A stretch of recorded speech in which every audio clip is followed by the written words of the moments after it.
کہ ہوا یہ، میں نے اس کے آنسوؤں کو دیکھا. جب آنسوؤں کو دیکھا تو کہتا ہے لا میں بائبل پڑھتا ہوں. اور جب بائبل پڑھتے ہیں تو مقدس متی کی انجیل سے پڑھنا شروع کر دیا.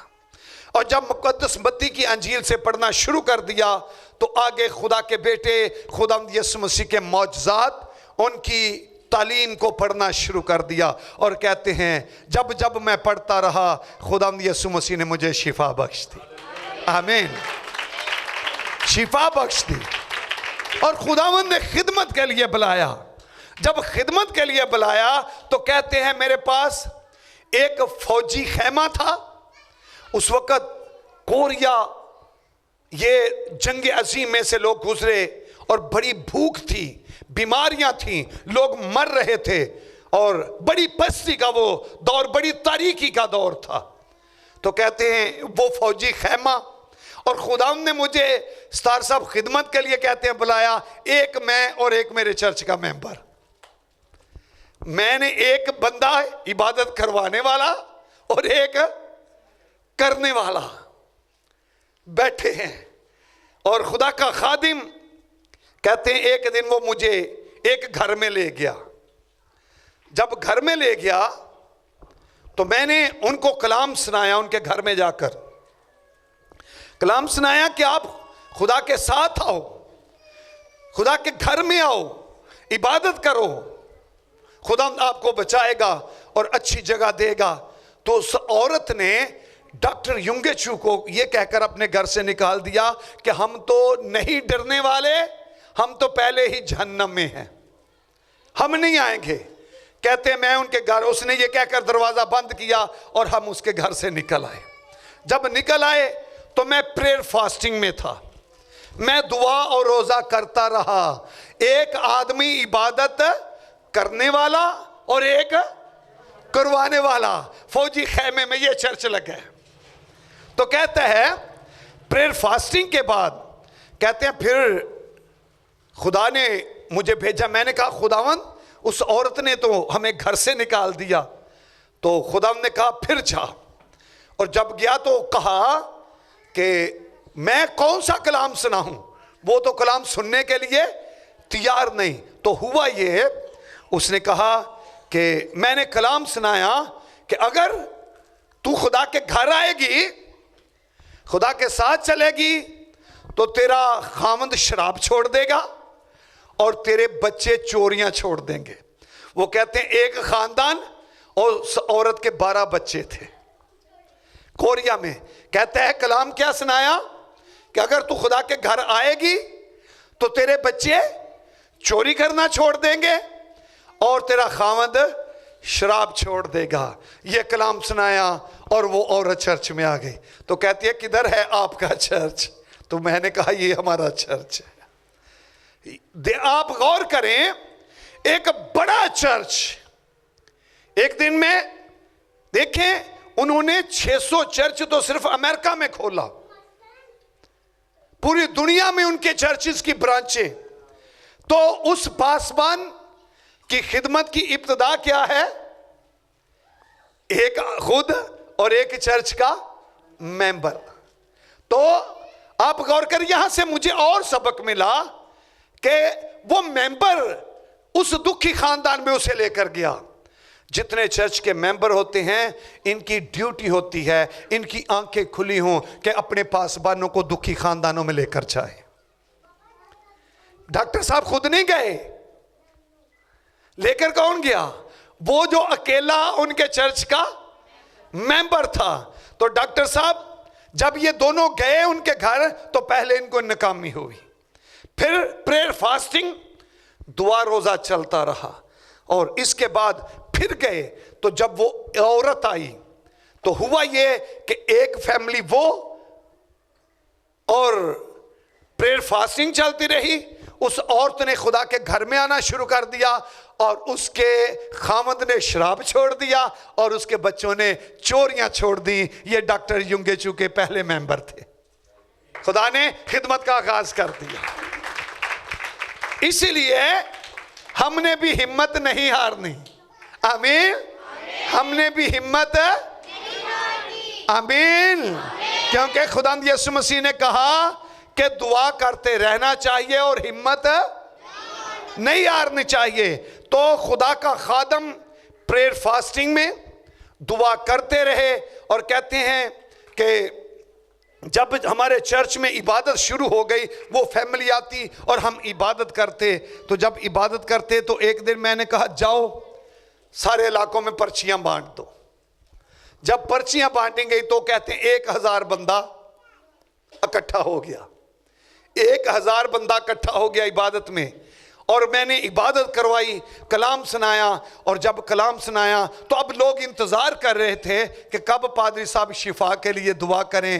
کہتے ہیں کہ بیٹیاں بحری آئی اور سٹیج پہ آئی اور مجھے پتا نہیں تھا کہ شفا کب ہوگی یا کیسے ہوگی, کیا ہوگا. کہتے ہیں میں بڑے جوش سے اس کی کانوں میں انگلیاں ڈال کر دعا کر رہا تھا اور خداوند یسوع مسیح نے کان کھول دیے. آمین.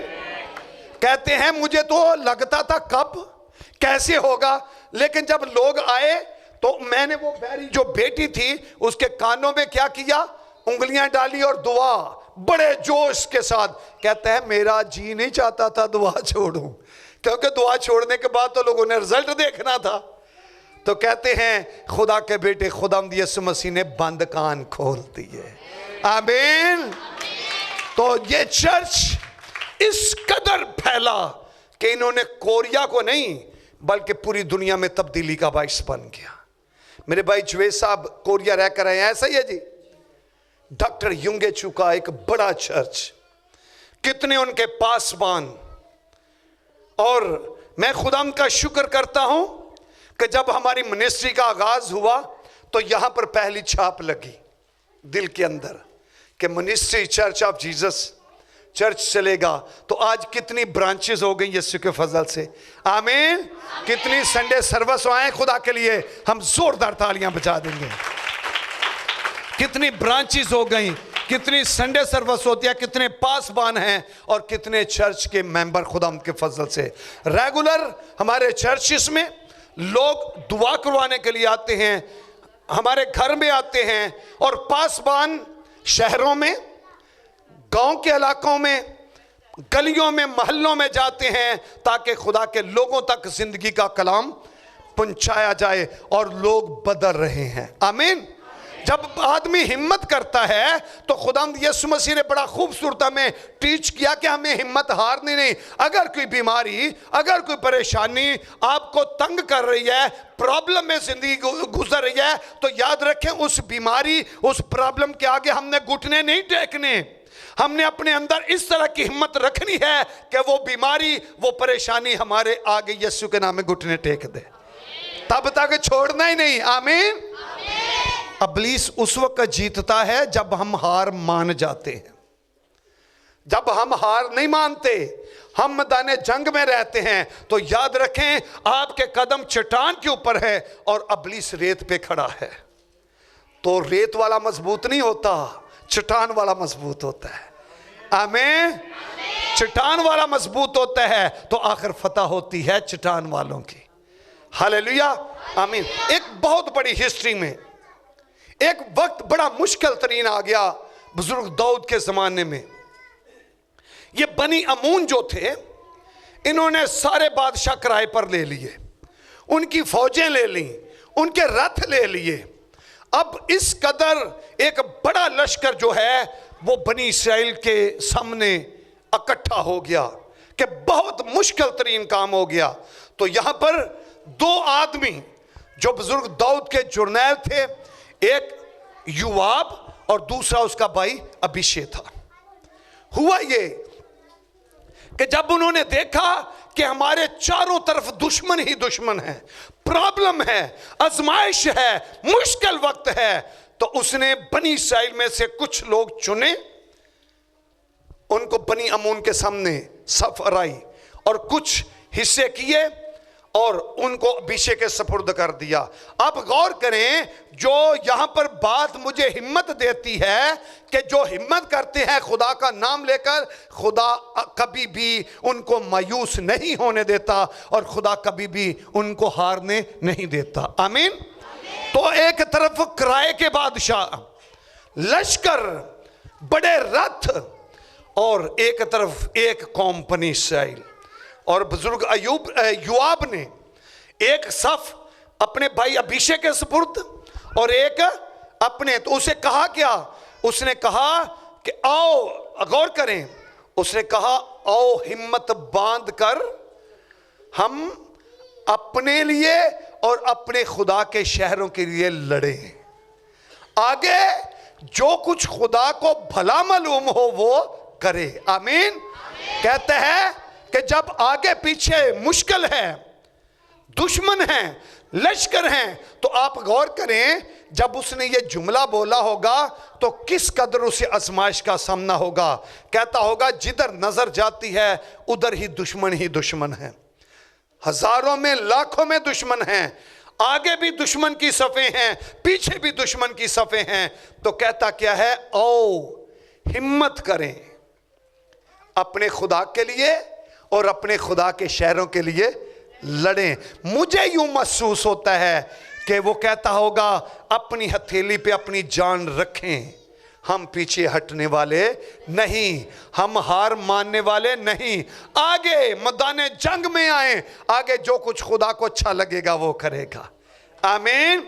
یہ جملہ اس وقت بندہ کہتا ہے جب سوچتا ہے کہ میرے بس سے باہر ہے، میرے کنٹرول سے باہر ہے. وہ کہتا ہے میں تے پھر پورا کراں آگے خدا کو جو اچھا لگے. اور خدا کا کلام پاک کہتا ہے یوآب اپنے لشکر کو لے کر آگے بڑھا، اس کے سامنے سے اس کے مخالف سارے بھاگ گئے. ہاللیلویا. آمین. اس نے ابیشے سے کہا اگر میرے دشمن میرے اوپر چڑھائی کریں تو میری مدد کے لیے آنا، اگر تیرے لئے اوپر چڑھائی ہو تو میں تیری مدد کروں گا. اور جب یوآب کے آگے بنی عمون بھاگے تو ارامیوں نے دیکھا کہ وہ یوآب کے آگے سے بھاگ گئے تو وہ بھی بھاگ گئے اور بنی اسرائیل نے ان کا پیچھا کیا. آمین. بنی اسرائیل نے پیچھا کیا. یاد رکھنا جو ہمت کرتے ہیں خدا ان کا ساتھ دیتا ہے. خدا کے لوگوں کی کبھی ہمت نہیں ٹوٹنی چاہیے. آمین.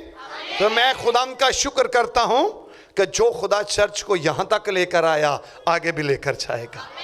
ہاللیلویا. آمین. خدا ان کے نام کو جلال دینے کے لیے اس لیے ہم نے ہمت نہیں ہارنی، دعا ضرور کرنی ہے اور روزہ کرنا ہے. آج میرے لیے ایک بڑا مشکل، میری نیند پوری نہیں ہوئی تھی. میں صبح 7 بجے پرے روم سے نکلا، میں چاہتا تھا میں سو جاؤں کیونکہ 3 بجے 1 بجے کنونشن میں جانا تھا، اس کے بعد میں نے یہاں پر آنا تھا. تو 2 گھنٹوں کے بعد مجھے جگا دیا گیا، اٹھے جنازہ آپ نے کروانا ہے، آپ کا میسیج ہے. ایک بہت بڑا اکٹھ تھا غلام پورہ میں، ایک بزرگہ خدا میں سو گئی تو انہوں نے کہا جی سر جی نے کلام سنانا ہے. تو ربکا انہوں نے مجھے جگایا، کہتے ہیں ٹائم آپ کے پاس تھوڑا رہ گیا ہے، آپ اٹھیں. تو میں نے جلدی کی، اب جنازے میں میسیج دینے کے بعد یہاں پر پہنچے ہیں اس لیے تھوڑا لیٹ ہو گئے ہیں. ہمارا ٹائم ہوگا خدا ان کے فضل سے 3 بجے سے پہلے یہاں پر. آمین. اگلی عبادت خدا یسوع مسیح کے فضل سے آپ فرق دیکھیں گے. آمین. تو آپ غور کریں، میں نے بات کر رہا تھا مسز سے، میں نے کہا روح القدس نے مجھے بٹھائے رکھا تو پھر میں اٹھا ہی نہیں، دن چڑھ گیا. آمین. 7 بج گئے بیٹھے اور 7 بج گئے پریئر روم میں، اور میں چاہتا تھا تھوڑا آرام کروں لیکن آرام کا وقت نہیں ملا. ایک بات یاد رکھنا، ہر روز خدا کے لوگوں کی درخواستیں، پریشانیاں خادم کو دباتی ہیں. وہ فلاں بیمار ہے، فلاں کے گھر میں پریشانی ہے، فلاں کے پاس یہ کمی ہے، اور اسی طرح پھر دعا چلتی ہے. میں نے پہلے بھی آپ کو بتایا کہ آنکھوں کے سامنے ایک ویڈیو چل رہی ہوتی ہے، فلاں فیملی اس سال میں ہے، فلاں اس سال میں ہے. خدا کا روح دعا کرواتا ہے، اور بائبل کہتی ہے کہ جس طور سے ہمیں دعا کرنی چاہیے ہم نہیں جانتے. روح ایسی آہیں بھر بھر کر مقدسوں کی شفاعت کرتا ہے، اور دلوں کا پرکھنے والا جانتا ہے روح کی نیت کیا ہے. آمین. تو میرا ایمان ہے خدا کا خادم یہ کہتا، پتہ کیا تھے ڈاکٹر یونگے جو آخری باتیں کہتا ہے، میں 5 گھنٹے گھٹنوں کے بل دعا کرتا ہوں. اتنی بڑی ذمہ داری ہے. اور میں لوگوں کے لیے دکھی ہوتا ہوں، پریشان ہوتا ہوں، اگر میں یہ نہ کروں تو مجھے ہمت کون دے گا؟ یاد رکھنا، میری اور آپ کی ہمت خدا کا بیٹا یسوع ہے۔ آمین۔